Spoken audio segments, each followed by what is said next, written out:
Hello students, औद्योगिक प्रशिक्षण संस्थान नैनी प्रयागराज से ट्रेड इलेक्ट्रॉनिक मैकेनिक। आज मैं आपको ओम्स लॉ के बारे में बताऊंगी। मैं हूं आपकी ट्रेनर रश्मि सिंह।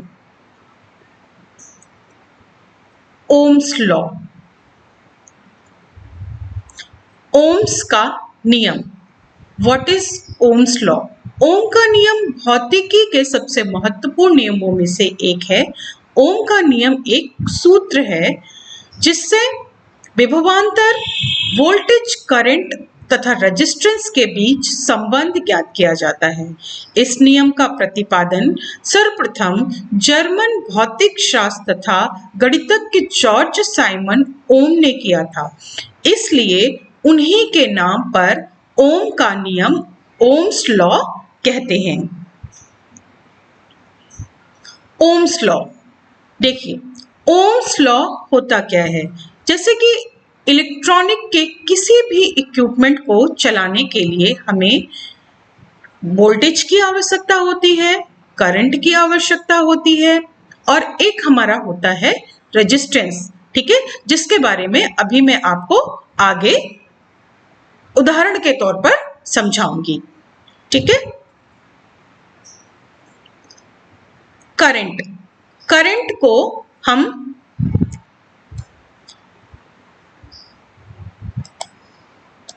किससे रिप्रेजेंट करते हैं? करंट को हम किससे रिप्रेजेंट करते हैं? I से। वोल्टेज को हम किससे रिप्रेजेंट करते हैं? V से। और रेजिस्टेंस को हम किससे रिप्रेजेंट करते हैं? R से। ठीक है। तो यहां पे एक ट्रायंगल दिया हुआ है। इस ट्रायंगल में V अपॉन IR लिखा है। ये फॉर्मूला समझने का एक तरीका है, ठीक है। इसके थ्रू आपको फॉर्मूला इजी से समझ में आ जाएगा। V is equal to IR, ठीक है। V की वोल्टेज की वैल्यू अगर हमें फाइंड आउट करनी है तो हम ये वाला फॉर्मूला पुटअप करेंगे। एक चीज का हमेशा ध्यान रखिएगा कि इस फॉर्मूले में V हमेशा ऊपर की साइड रहेगा। I की वैल्यू अगर हमें फाइंड आउट करनी है तो हम ये वाला फॉर्मूला पुटअप करेंगे, I into V upon I equal to V upon R। और अगर हमें रेजिस्टेंस की वैल्यू फाइंड आउट करनी है तो R equal to V upon I। इस फॉर्मूले के थ्रू हम करंट, वोल्टेज और रेजिस्टेंस के मान को ज्ञात कर सकेंगे। इसको मैं आपको एक उदाहरण के थ्रू समझाती हूं। जैसे कि हमारे पास यहाँ पे 9 वोल्ट की एक बैटरी है जिसका वोल्टेज क्या है? 9 वोल्ट। यहाँ पर हमारे पास एक एलईडी है जिसका वोल्टेज कितना है? 2 वोल्ट। और ये 20 मिली एम्पियर, इसके बारे में भी मैं अभी आपको बताती हूँ कि ये 20 मिली एम्पियर है क्या। ठीक है। देखिए, वोल्टेज और ये 2 वोल्ट की तो हमारी एलईडी हो गई, लेकिन इसमें करंट कितने एम्पियर की बह रही है? इसमें जो हमारी करंट बह रही है वो कितने एम्पियर की बह रही है? तो जो करंट जो हमारी बह रही है वो कितने एम्पियर की बह रही है? 20 मिली एम्पियर की। ठीक है।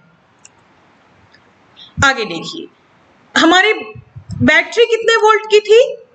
9 वोल्ट की। एलईडी हमारी कितने वोल्ट की थी? 2 वोल्ट की। अगर इस एलईडी को डायरेक्ट हम बैटरी से कनेक्ट कर देंगे और अपने स्विच को ऑन कर देंगे तो एलईडी हमारी क्या होगी?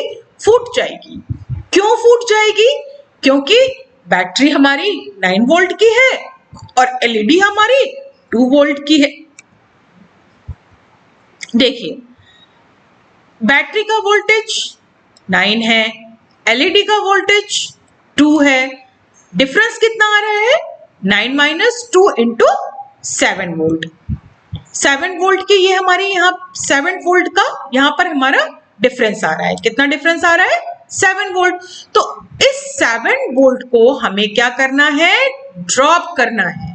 तो इस 7 वोल्ट को अब हम कैसे ड्रॉप करेंगे? तो उसके लिए हमें यहाँ पर एक रेजिस्टेंस लगाना होगा। ठीक है, रेजिस्टेंस तो हम लगा देंगे, लेकिन रेजिस्टेंस लगाने के लिए हमें यहाँ पर कितने ओम का या किलो ओम का रेजिस्टेंस लगाना है, ठीक है। तो उसकी कितने ओम का हमें रेजिस्टेंस लगाना है, उसकी वैल्यू फाइंड आउट करने के लिए हम इस ओम्स लॉ के थ्रू अपना रेजिस्टेंस निकालेंगे, ठीक है।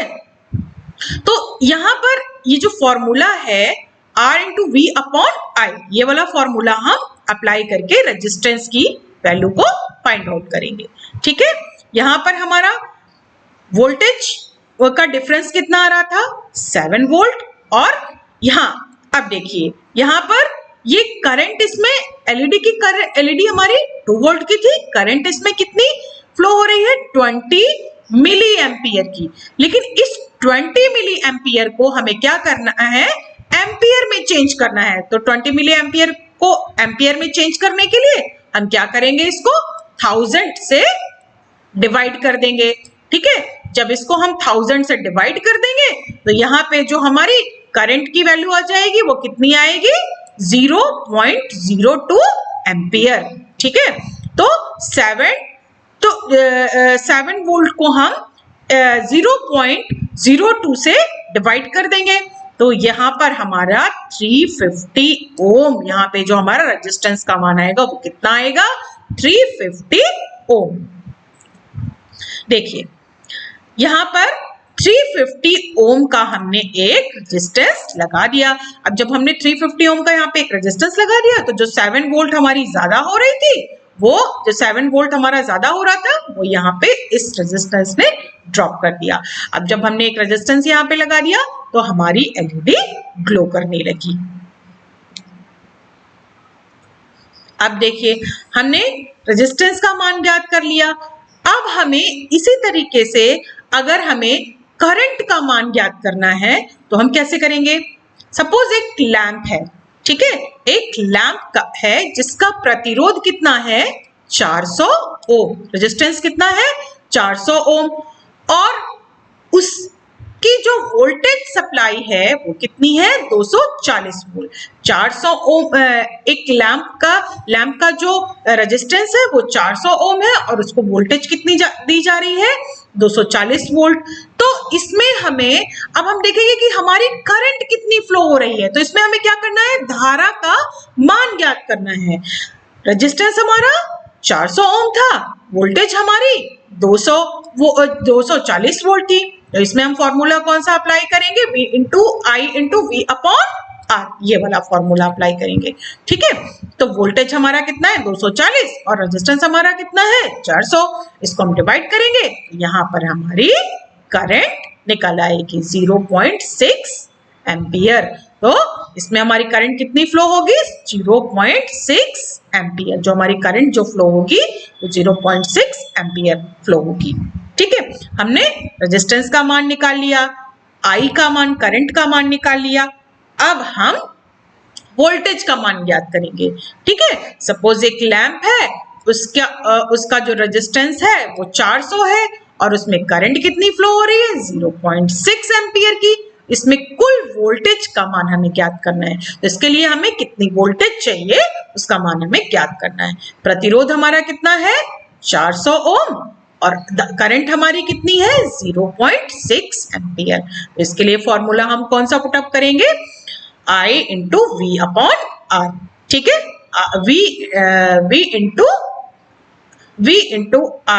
Is equal to I into R. V यहाँ पे हमारी जो करंट है 0.6 है और जो हमारा रेजिस्टेंस है 400 ओम है, इसको हम मल्टीप्लाई करेंगे तो हमारा वोल्टेज कितना आएगा, 240 वोल्ट। तो ओम्स लॉ के थ्रू हमने क्या फाइंड आउट की, I करंट की वैल्यू फाइंड आउट की, V वोल्टेज की वैल्यू फाइंड आउट की, और R रेजिस्टेंस की वैल्यू हमने फाइंड आउट की। I निकाला। अगर इन तीनों में से अगर हमें 2 का मान अगर ज्ञात होगा तो हम तीसरे की वैल्यू इस फॉर्मूले के थ्रू निकाल लेंगे।